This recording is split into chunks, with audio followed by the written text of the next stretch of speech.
அனைவருக்கும் வணக்கம். மீண்டும் ஒரு புதிய கதையோடு உங்களை சந்திப்பதில் மகிழ்ச்சி. சென்னை ரயில் நிலையம். சலசலப்பான மக்கள் கூட்டம். ரயில் வந்து சேர்ந்ததும் கூட்டத்தில் இருந்து ஒருவன் இறங்குகிறான். அவன்தான் கார்த்திக். தன்னோட நண்பர்களுக்காக எதையும் பண்ணுவான். ஆனால் அவனுக்கு ஒரு பெரிய கனவு. அவன் திருமணம் பண்ண போகும் பெண். அவள் அவனோட வாழ்க்கையை முழுக்க மாற்றணும். அந்த பெண்ணோட சிரிப்பு தான் அவனுக்கு வாழ்வோட புது அர்த்தம் தரணும். அந்த நேரத்தில் அவனுடைய வாழ்க்கையில் அபிராமி நுழைந்தாள். அபிராமி ஒரு நல்ல கல்வியாளர், நன்கு படித்தவள். ஆனால் அவளோட குடும்பம் செட்டில் ஆகவில்லை. தந்தை நல்ல மனிதர், ஆனால் வியாபாரத்தில் பல சிக்கல்கள். அந்த வீட்டில் எப்பொழுதும் நிம்மதியற்ற நிலை இருக்கும். ஆனால் அபிராமி எல்லாவற்றையும் தாங்குகிறவள். தம்பி இன்னும் படித்து கொண்டிருக்கிறான். முதல் நாள் கார்த்திக் அபிராமியை பார்த்த நிகழ்வு அவனுக்கு மறக்கவே முடியாதது. சிறிய சிவப்பு ஜரிகை சால்வை போட்டிருந்தால் கண்ணாடி பின்னல் பார்த்த மாதிரி வெட்கத்தோடு சிரிச்சான். அவன் மனதுக்குள் ஒரு விசித்திரமான நிம்மதி. அந்த அறிமுகத்துக்கு பின் இருவரும் பேசிக்கொள்ள அனுமதி கொடுக்கப்பட்டது. நீங்கள் படித்தது, பிடித்தது, பிடிக்காதது பற்றியும் கார்த்திக் கேட்டான். வீட்டுக்கு வந்து நீ இருந்தால் போதும், கார்த்திக் சிரிச்சுக்கிட்டே சொன்னான். அந்த வார்த்தை அபிராமி முகத்தில் ஒரு சிரிப்பு மலர வைத்தது. சில நிமிடங்கள் அவர்கள் பேசிக்கொண்டிருந்த போது கார்த்திக்கின் மனது ஏற்கனவே தீர்மானித்து விட்டது. இவள்தான் என் வாழ்க்கை. அந்த நாளை கார்த்திக்கு வாழ்க்கையில் பெரிய மாற்றம். அபிராமி அழகாக இருப்பாள். ஆனால் கண்களில் ஒரு சின்ன சோகம் இருந்து கொண்டே இருந்தது. அவளை பார்த்தவுடன் கார்த்திக்கு புது உணர்ச்சி. அவள் சிரிப்பே அவனுக்கு ஒரு விதமான சந்தோஷம். அபிராமிக்கும் கார்த்திக்கை பார்த்தால் ஒருவித நிம்மதி தோன்றும். மாப்பிள்ளை பார்க்கும் நிகழ்ச்சியில் சின்ன சின்ன நகைச்சுவை. கார்த்திக் தம்பி மாமனாரை இழுத்து கிண்டல் பண்ணுவான். அபிராமியின் உறவினர் அவனை பார்த்து, இவன் சீரியஸாக இருக்கவே மாட்டானா, எப்படி வாழ்வான்னு தெரியல, எப்பவும் சிரிச்சுக்கிட்டே இருக்கான் என்று சொல்லுவான். அந்த வீட்டில் சிரிப்பு கலகலப்பாக இருக்கும். இரு குடும்பமும் ஓகே சொல்கிறாங்க. திருமணம் ஃபிக்ஸ் ஆயிடுது. வீட்டில் எல்லோரும் கலாட்டா, மாப்பிள்ளை, சாப்பாடு, ஜோக்கு, சிரிப்பு எல்லாமே ஓடுகிறது. கார்த்திக் அம்மா கண்ணீர் விட்டு என் பையனுக்கு நல்ல பெண்ணை பார்த்து விட்டேன் என்று சொல்லுவாள். அபிராமி மனதுக்குள் மட்டும் இந்த மகிழ்ச்சிக்குள் நான் வைத்திருக்கும் ரகசியம் எப்போ வெடிக்கும் என்று கலங்குவாள். திருமண நாள் நெருங்குகிறது. அனைவரும் அழகான வேலைகளில் பிஸி. அபிராமி பக்கம் ஒருவர் அவளிடம் மெதுவாக சொல்கிறார். அபிராமி, அந்த விஷயத்தை உன் மாப்பிள்ளை தெரிந்து கொண்டால் என்னாகும் என்று யோசித்து பார்த்தியா? அவள் அதிர்ச்சியோடு அந்த மனிதரை பார்த்தாள். மனதுக்குள் இது எல்லாம் வெளியில் வந்துவிட்டால் என் வாழ்க்கையை சிதறிவிடும். இரு குடும்பமும் கல்யாணத்தை பெருசாக நடத்த முடிவு பண்ணாங்க. வீட்டோட எல்லாரும் போய் ரிலேட்டிவ்ஸ் அழைக்கிறது, நியூ ட்ரெஸ் வாங்குறது, சிரிப்பும் கலாட்டமாக நிறைய இருந்தது. கார்த்திக் வீட்டில் சின்ன தங்கச்சி மீனா, அவள் அண்ணா கல்யாணத்துக்கு பின் அபிராமி அக்காவை நீ நல்லா பார்த்துக்கணும் சிரிச்சுக்கிட்டே கேட்க, கார்த்திக் அவளை தூக்கிவிட்டு என்னை விடவும் உனக்கு அதிகம் பாசம் கொடுப்பா அபிராமி என்று சொல்கிறான். அபிராமியின் வீட்டில் அம்மா கவலையாக சொன்னாள். எப்படியெல்லாம் செலவு பண்ணுறது, நம்ம தகுதிக்கு இந்த இடம் பெரியதாக இருக்குது என்று சொன்னான். கார்த்திக் தான் பல செலவுகளை பண்ணினான். ஆனால் அதை யாருக்கும் தெரியாமல் பார்த்து கொண்டான். திருமண நாள் நெருங்குகிறது. திருமண மண்டபம் நிறைய விளக்குகளோடு ஒளிர்ந்து கொண்டே இருக்கிறது.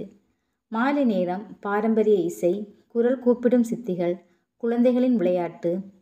கார்த்திக் கல்யாண மாலை அணியும் போது அபிராமி கண்களில் சிரிப்பு கலந்த கண்ணீர். இப்போ துவங்குவதுதான் வாழ்க்கை என்று அவள் மனதுக்குள் நினைச்சுக்கிட்டா. நான் உன்னை வாழ்நாள் முழுக்க காப்பாற்றுகிறேன் என்று கார்த்திக் மனதுக்குள் சத்தியம் பண்ணினான். அந்த ஜோடியை பார்த்த எல்லோரும் சரியான ஜோடி என்று பாராட்டுறாங்க.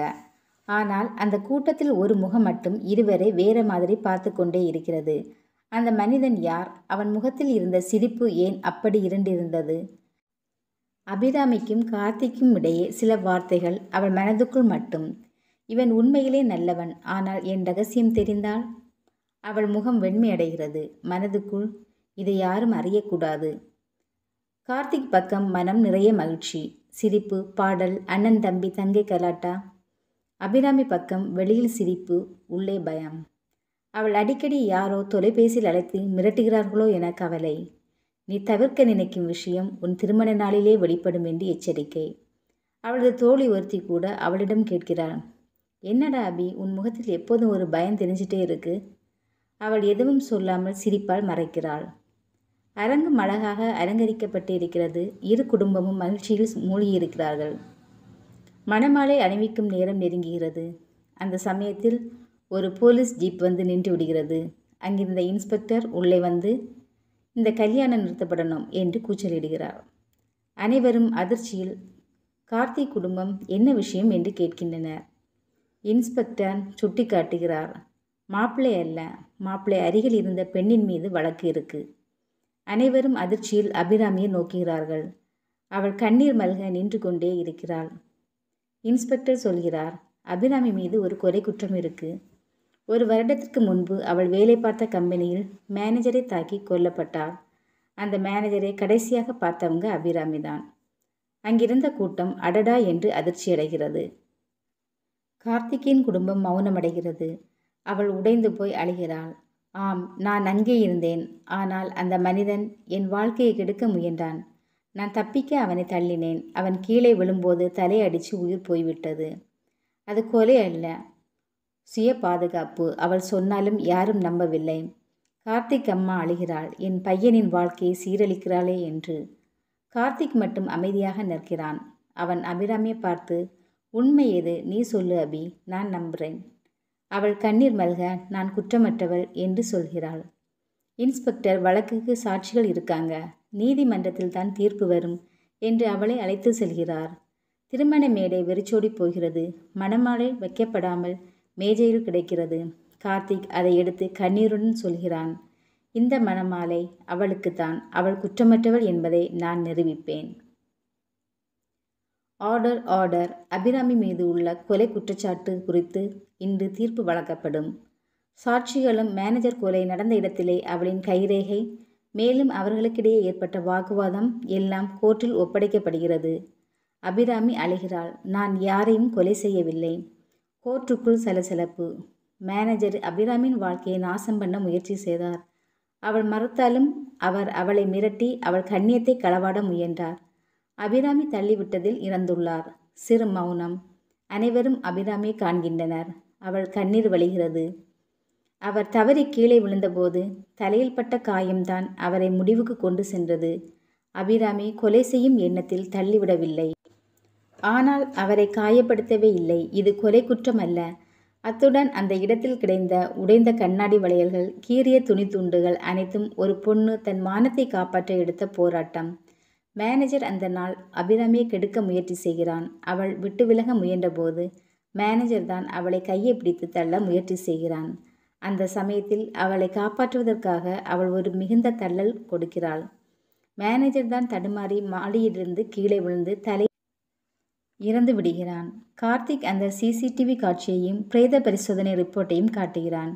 மேனேஜர் தலையில் அடிபட்டு மரணம் அடைந்தது கீழே விழுந்ததால் தான். அபிராமியின் தள்ளுதல் தன் மானத்தை காப்பாற்ற. அவள் நோக்கம் காப்பாற்றிக் கொள்வது மட்டும்தான், கொல்வதல்ல. ஜட்ஜி இவ்வாறு தீர்ப்பை வழங்குகிறார். இது கொலை அல்ல, இது ஒரு செல்ஃப் டிஃபென்ஸ் ஆக்ஷன். அதனால் அபிராமி முழுமையாக நிரபராதி. நீதிமன்றம் உணர்கிறது, நீ உன் கண்ணியத்தையும் உயிரையும் காப்பாற்றவே போராடினாய். அதனால் உன்மீது சாட்டப்பட்ட கொலை குற்றச்சாட்டு நீக்கப்படுகிறது.